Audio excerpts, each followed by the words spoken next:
Hey, welcome to Write It Up, a podcast all about the ins, the outs, and the in-betweens of self-publishing. I am P.E. Craven. I'm an epic romantic fantasy author and self-published author, and I'm your host. Welcome to Write It Up. We're so happy to have you.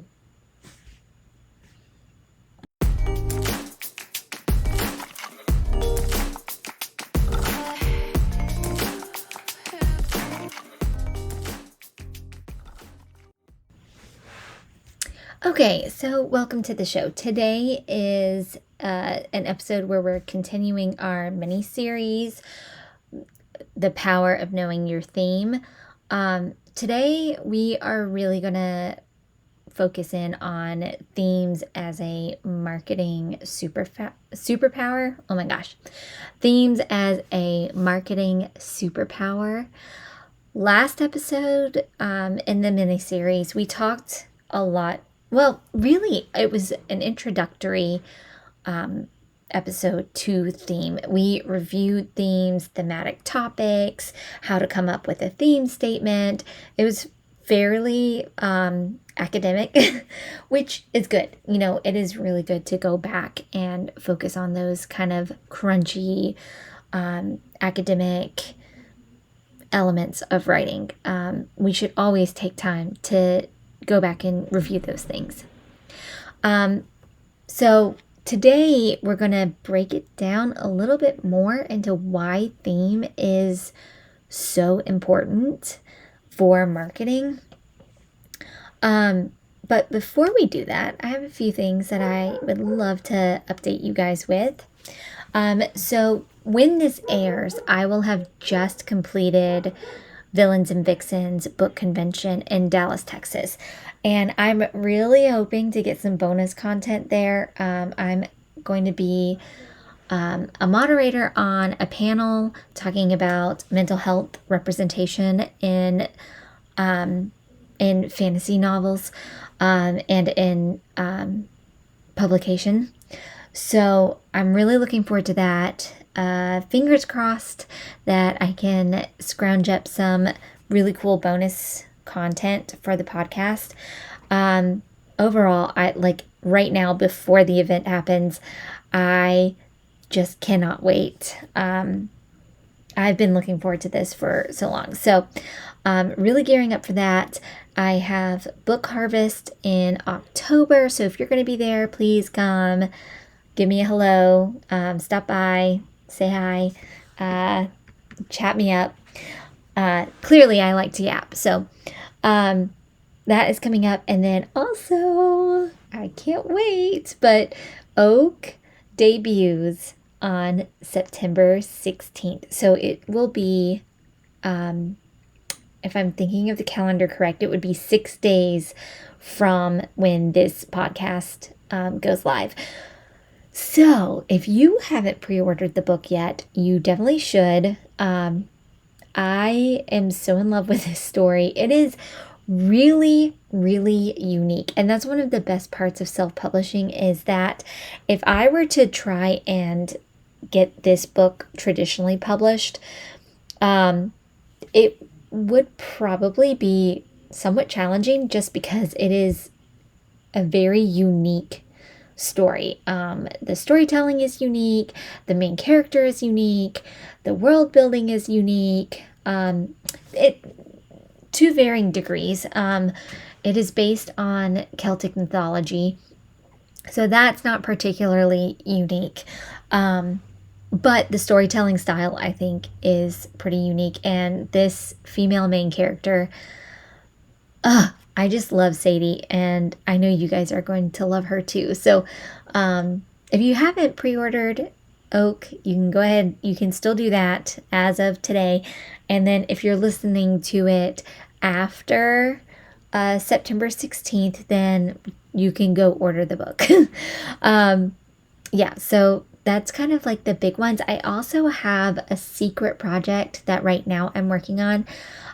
So by the time this podcast airs, I might have announced it. However, in case I'm still keeping it a secret, the first place you will find out about it is at my newsletter. So if you go to my website, pecravenauthor.com, then you will get access to any sneak peeks, any surprise announcements, anything that's brand new. I also do a little bit of bonus content for Write It Up as well.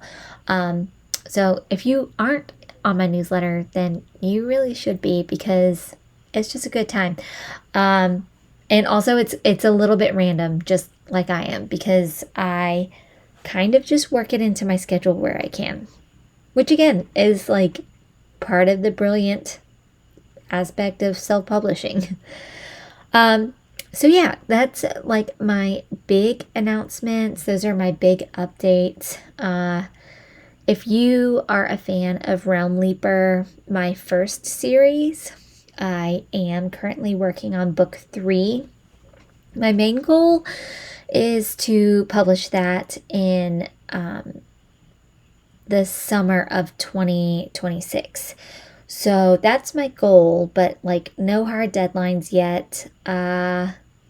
That series does take a little bit more out of me for writing, and it took me a while to really understand that. But now I've got, I feel like I have a flow. I kind of understand a little bit more of my writing style, my working style. So that's the big update on that. Yeah. Okay, let's get into the meat of today's episode. So the title is Themes as a Marketing Superpower. And we really did talk about that a little bit in the first episode of this mini-series. So we discussed how you can use themes to come up with your author tagline. So for example, my author tagline is Our Destiny, Our Terms.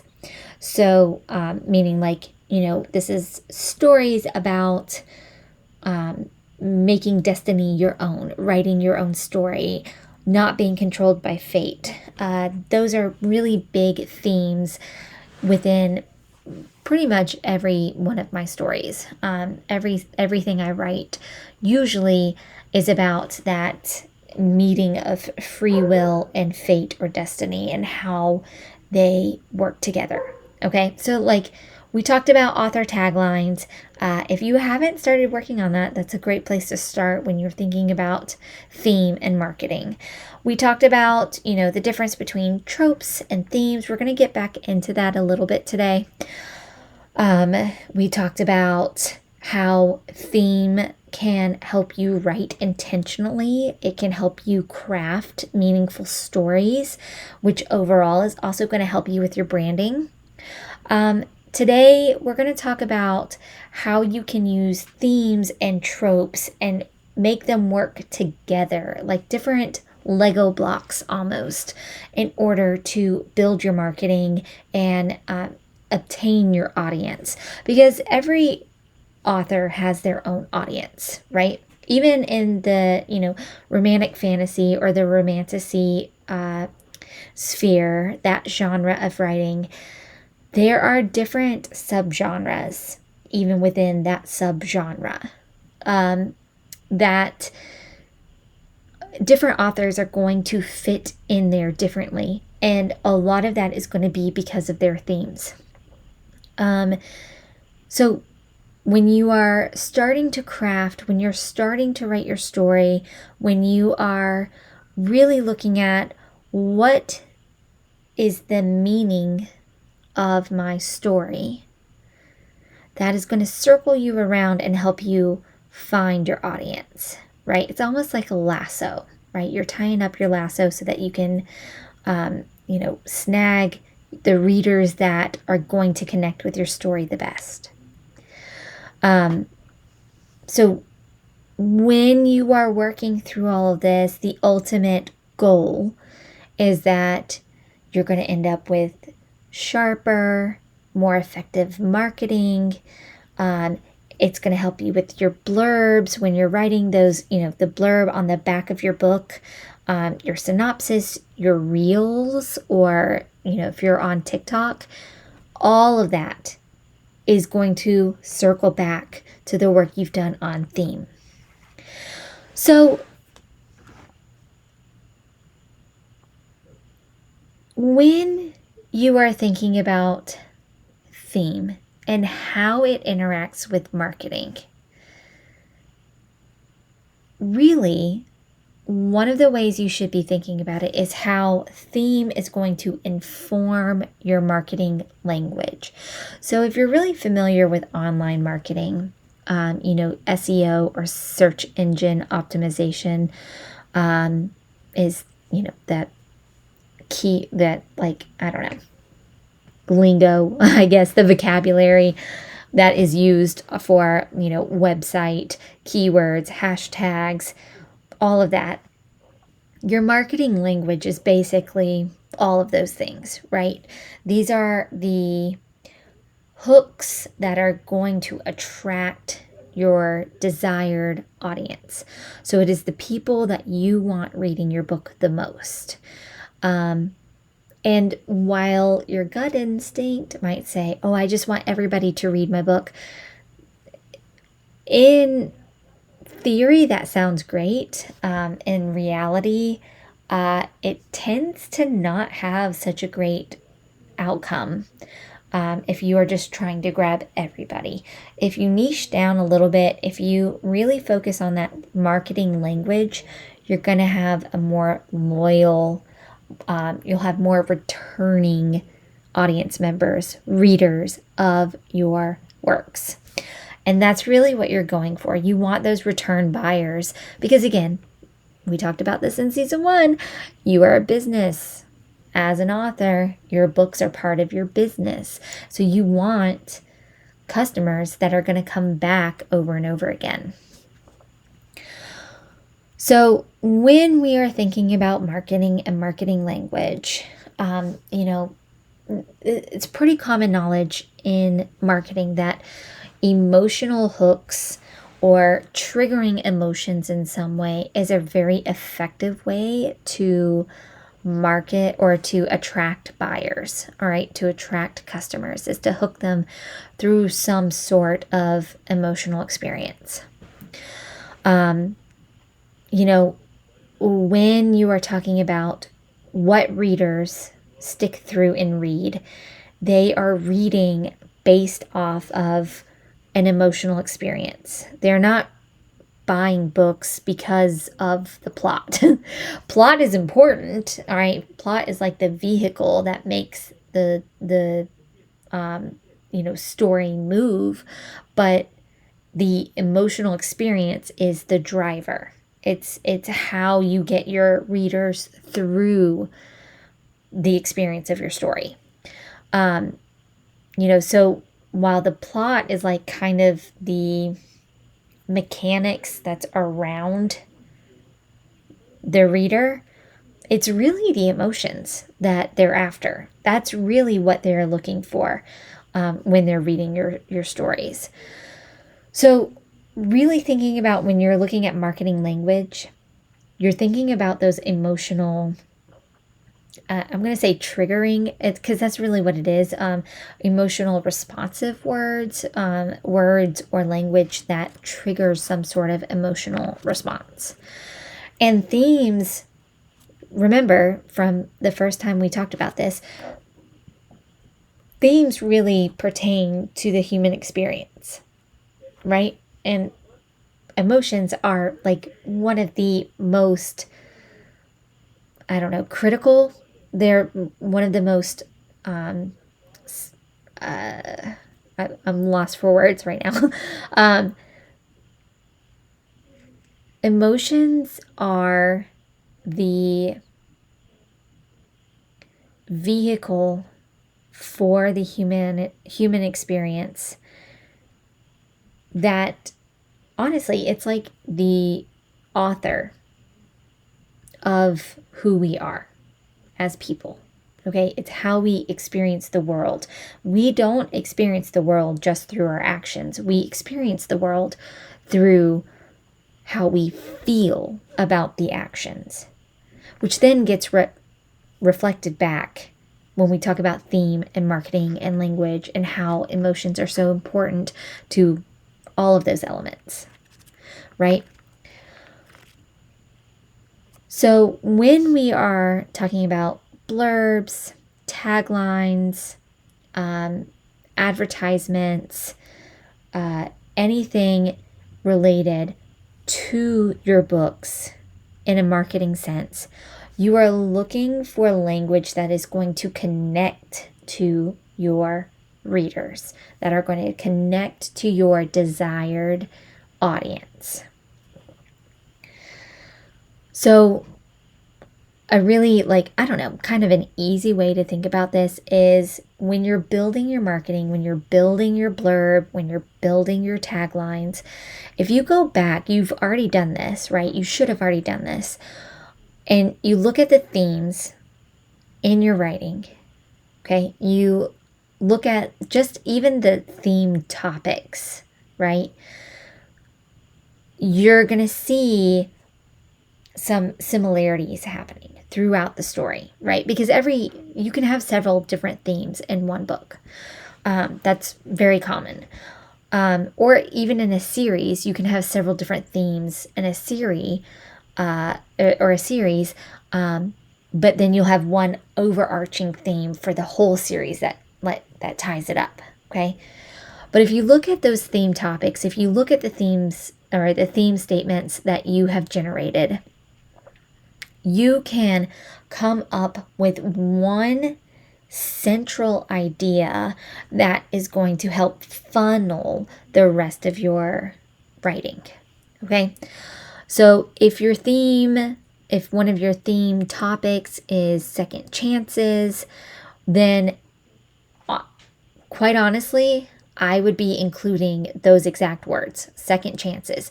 That would be in my blurb. That would be in my keywords. That would be in my SEO.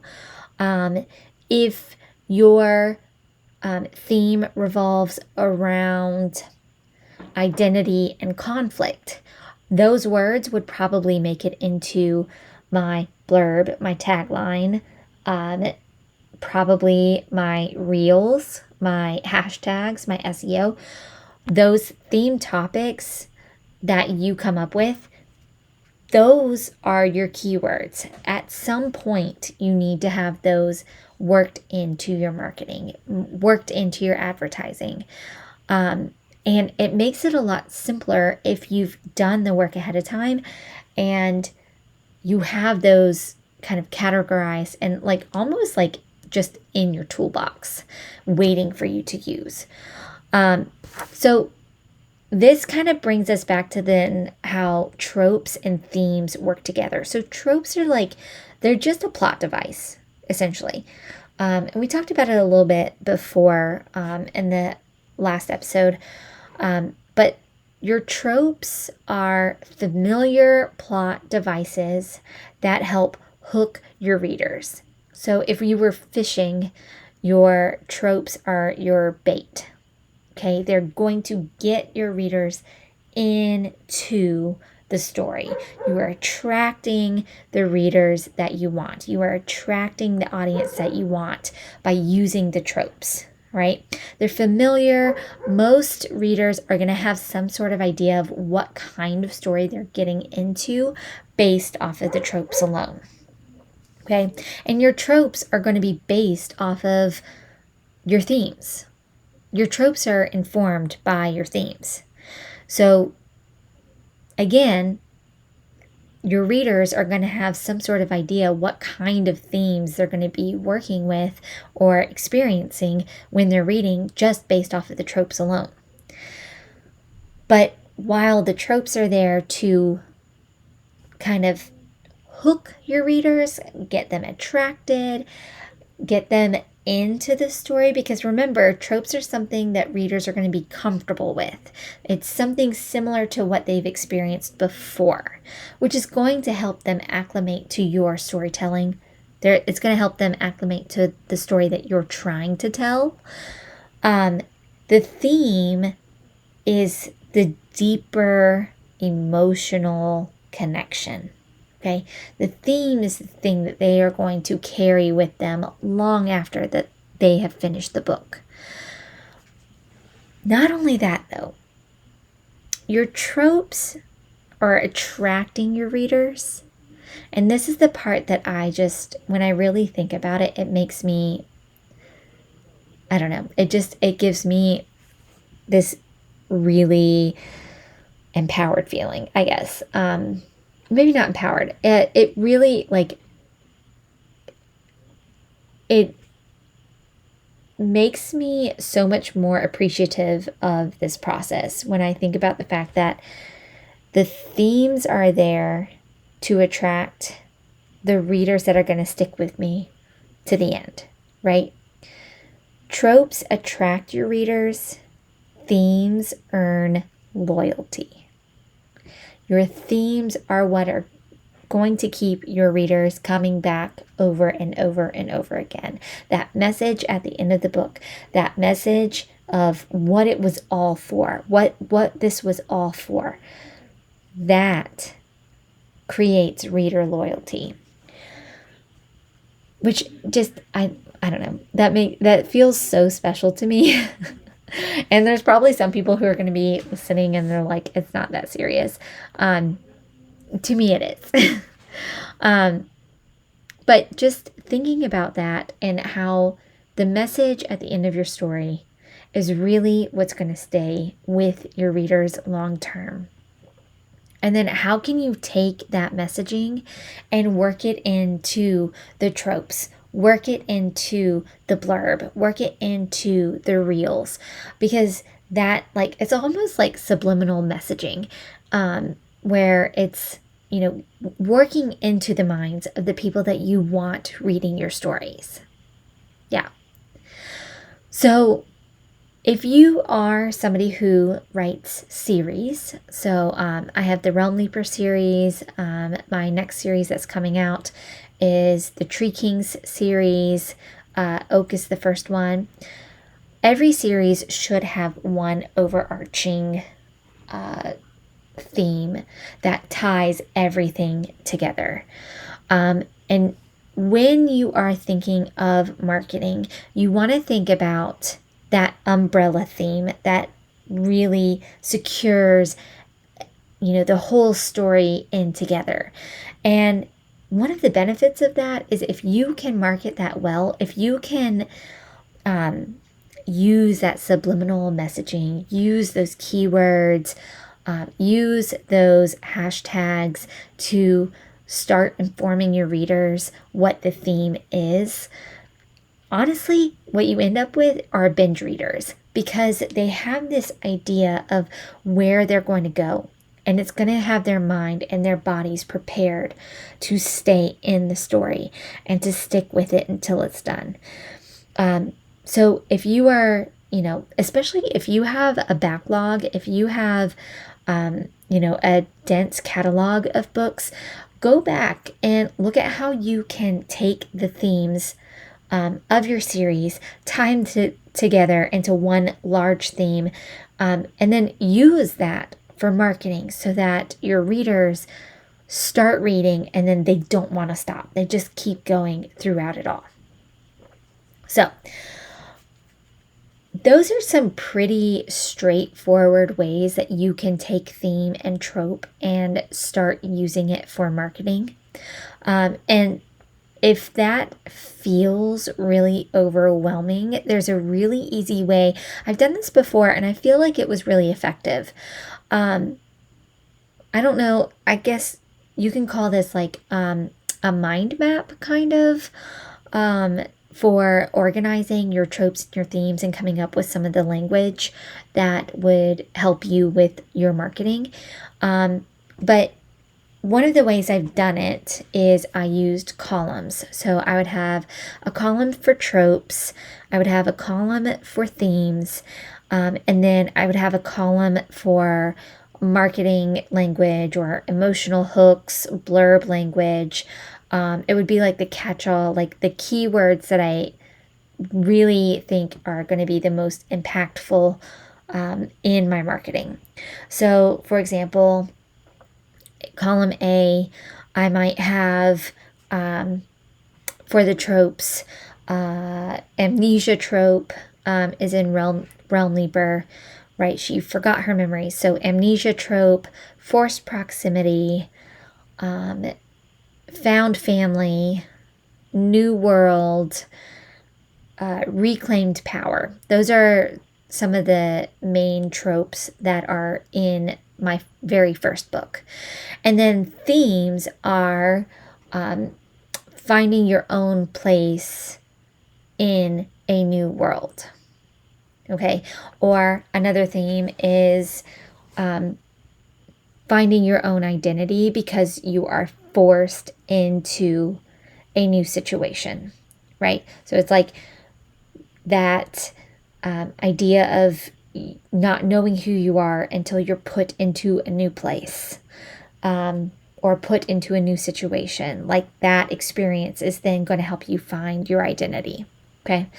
So then in the last column, some of the things I would include, like, okay, finding identity, remembering yourself,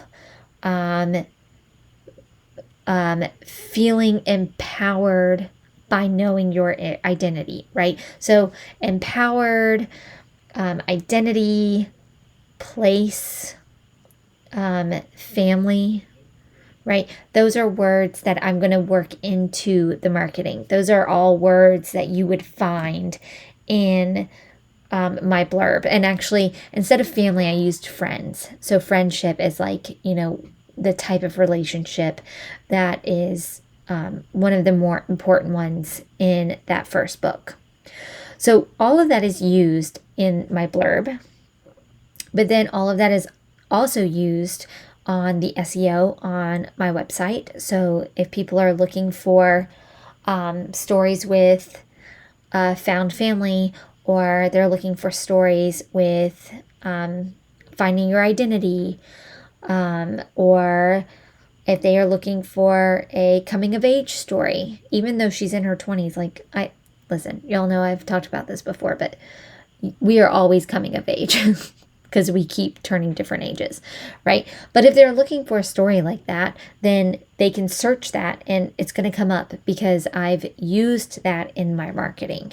That's been used in my reels. It's been used on Facebook. It's been used on my website.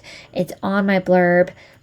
All of that is stuff that I know that's in my book, and it's going to have the people that are searching for a story like mine coming back to it.